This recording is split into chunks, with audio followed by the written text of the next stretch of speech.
আজ আমি বানাবো সন্না ডাঁটা দিয়ে আলুর তরকারি। দেখুন প্রথমে আমি আলুগুলোকে মোটা মোটা করে কেটে নিয়েছি, দেখতে পেয়েছেন কেটে নিয়েছি। আর এখানে নিয়েছি দেখুন সন্না ডাঁটা। প্রথমেই আলুগুলোকে সিদ্ধ করে নেব। এবার আমি এর মধ্যে দিয়ে দেবো অল্প পরিমাণে নুন, আর দিয়ে দিচ্ছি আমি এখানে অল্প পরিমাণে হলুদ দিয়ে এটাকে আমি সিদ্ধ করে নেব। দেখুন নুন হলুদ দিয়ে আমি এটাকে সিদ্ধ করতে বসিয়ে দিয়েছি। দেখুন এবার আমি এই সন্নাটার মধ্যে দিয়ে দিচ্ছি অল্প পরিমাণে নুন, আর দিয়ে দিলাম অল্প পরিমাণে হলুদ দিয়ে এটাকে আমি মেখে রাখবো। দেখুন আমার মাখা হয়ে গেছে। এবার এটাকে আমি তেলের মধ্যে ভেজে নেব। দেখুন আমার আলুটা সিদ্ধ হয়ে গেছে। সিদ্ধ করার পর আমি এটাকে নামিয়ে নিয়েছি। দেখুন এইদিকে আমি কড়াইটা বসিয়ে দিয়েছি। এর মধ্যে আমি দিয়ে দিচ্ছি তেল।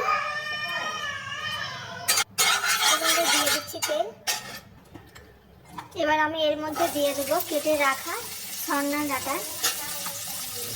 দেখুন দিয়ে এটাকে আমি তেলের মধ্যে ভেজে নেব হালকা করে।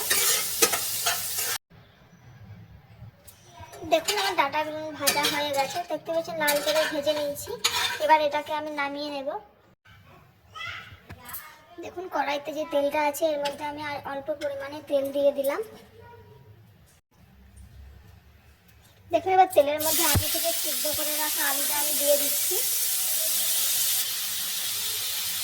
আলুগুলো দিয়ে দিচ্ছি। এবার আমি আলুগুলোকে ভেজে নেব একটু তেলে। দেখুন আমার আলুগুলো ভাজা হয়ে গেছে। এবার আমি আলুগুলোকে নামিয়ে নেব। দেখুন আমি আলুগুলোকে নামিয়ে নিচ্ছি। কড়াইতে যে তেলটা ছিল ওর মধ্যে আমি আর একটু অল্প পরিমাণে তেলটা দিয়ে দিয়েছি। দেখুন এবার আমি এর মধ্যে দিয়ে দিলাম তেজপাতা। দেখুন এবার আমি তেজপাতার উপরে অল্প পরিমাণে দিয়ে দিচ্ছি ফোড়ন।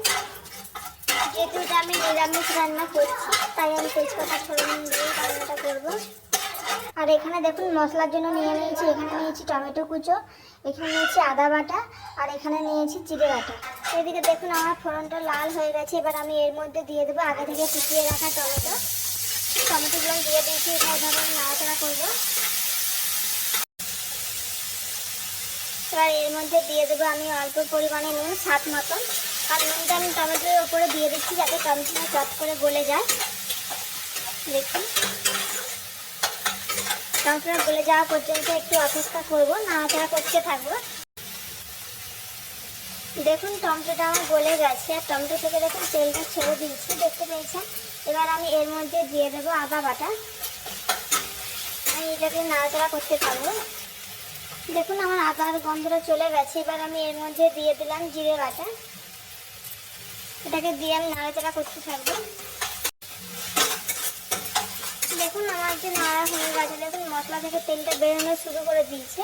এবার আমি এর মধ্যে দিয়ে দেবো অল্প পরিমাণে হলুদ, আর দিয়ে দেবো অল্প পরিমাণে লঙ্কার গুঁড়োটা যে যেমন পরিমাণে ঝাল খায় সেই হিসেবে দেবে। আমি এখানে অল্প পরিমাণে লঙ্কার গুঁড়ো দিয়েছি।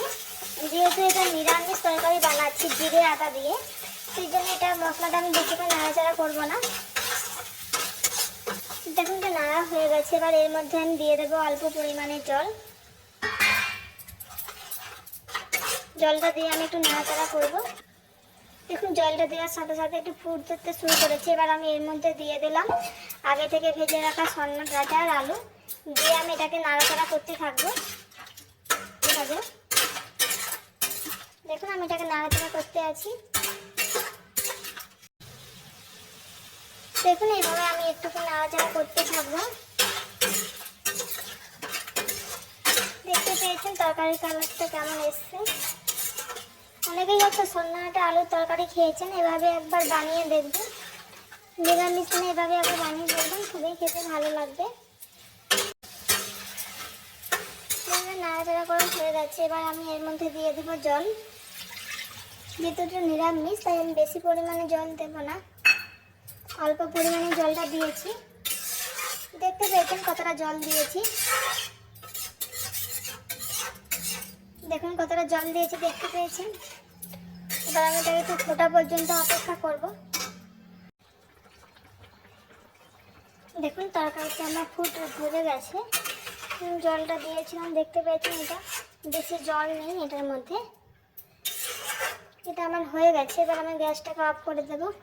দেখুন গ্যাসটা আমি অফ করে দিয়েছি, এবার এটাকে আমি নামিয়ে নেব। দেখতে পেয়েছেন নামিয়ে নিয়েছি জামে। এবার দেখতে পেয়েছেন তরকারিটার কালার কেমন সুন্দর এসেছে।